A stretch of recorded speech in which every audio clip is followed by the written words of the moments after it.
112 points for Indiana. It is now at the stage where the way teams are defending Caitlin Clark is just not working. Caitlin Clark's current impact is impossible to ignore. She has put up 112 points, and teams around the league are struggling to find an answer. The traditional defensive strategies that once worked against other players are no longer effective and are being completely exposed. Like, Portland kind of threw everything at Caitlin. They threw everything at Caitlin. And she still had a 26-point triple-double. Portland tried every defensive tactic in the book, throwing different forms of pressure and coverage at her, but none of it made a difference. Caitlin Clark still finished the game with a dominant 26-point triple-double. However, the bigger story goes beyond her individual numbers. It's the way the entire Indiana Fever offense is operating. During their 5-game winning streak, they have been averaging 110 points per game. When a defense becomes overly focused on shutting down one superstar, it often creates openings everywhere else, causing the entire defensive system to fall apart. Alex Sarama. I mean this. There is nobody that has put more quote-unquote respect on guarding Caitlin Clark than Sarama did today. Like, first of all, they hacked her. They hacked her. But I'm just going to show you guys what they were doing in the full court. And Alex Sarama and Portland's defensive strategy showed a level of attention and preparation against Caitlin Clark that had been missing all season. They didn't simply defend her in a traditional way. They followed her every move from one end of the court to the other, applying constant pressure and setting aggressive traps that forced Indiana to adjust the way they started their offense from the moment they crossed half court. I mean this. Off scores, this was what the FIFA were doing. So, Kelsey was here. Caitlin was here. And this is something that I've never seen them do till today. And this is obviously something they practiced. So what they did was, whoever is on the inbounder is standing in front of Caitlin. They're standing here as well. So they are a full court on Caitlin Clark. The real defensive battle began before Indiana even reached the offensive end.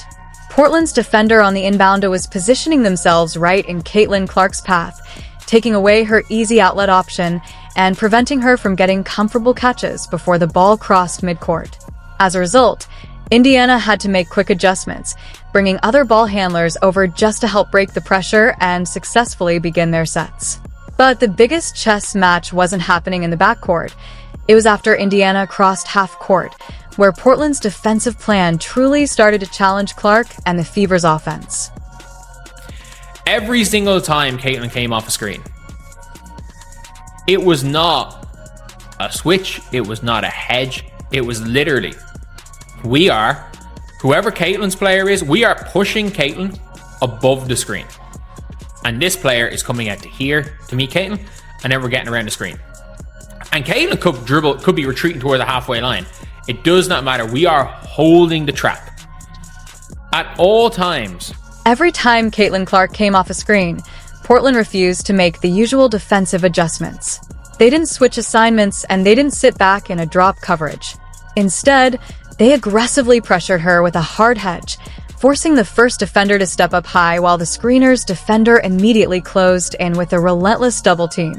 They were willing to keep Clark trapped in that two-player defensive wall, even if she was forced to retreat all the way back near the midcourt logo just to escape the pressure. A lot of people are going to look at this game and be like, why did Aaliyah not shoot off Caitlin's passes? Or why were X or Y player not shooting off Caitlin's passes? The thing is, Aaliyah's covering this area here. When the ball gets to Aaliyah, they're running to Aaliyah, and then Aaliyah gets the hockey assist. The amount of wide open hockey assists that Caitlin Clark generated today, because it becomes a 4-on-3 situation.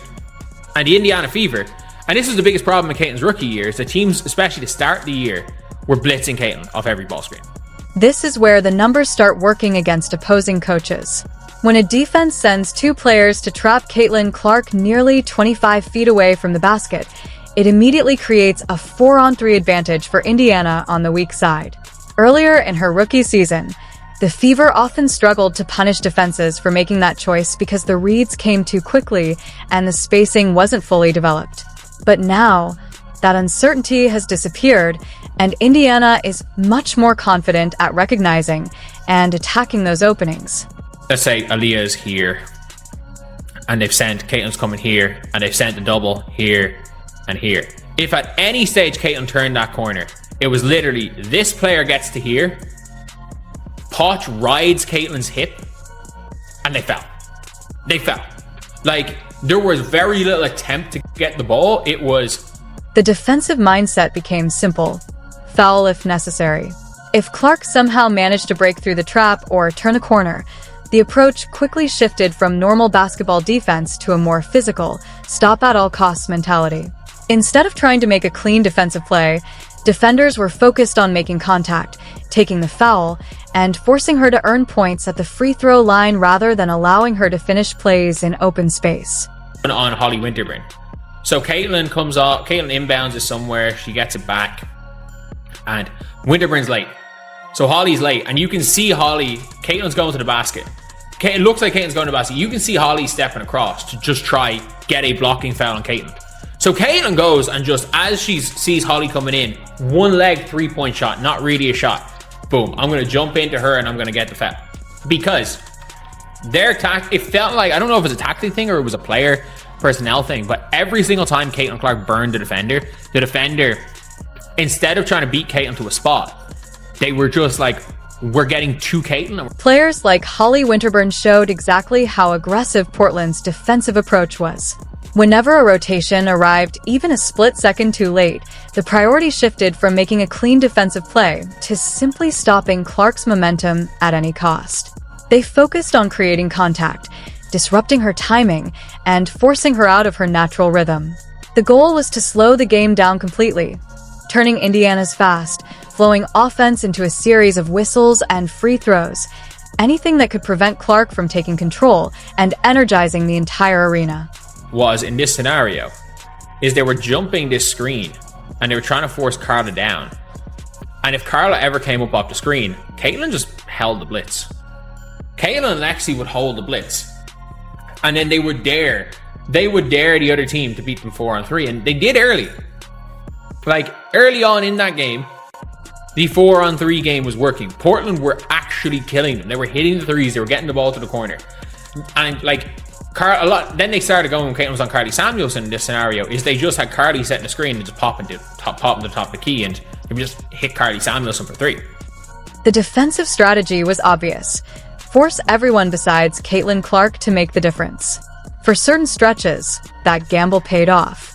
Portland was willing to leave other Fever players open, giving up uncontested opportunities like Katie Lou Samuelson's open 3-point attempts from the top of the arc, while trying to control every area of the court where Clark wasn't involved.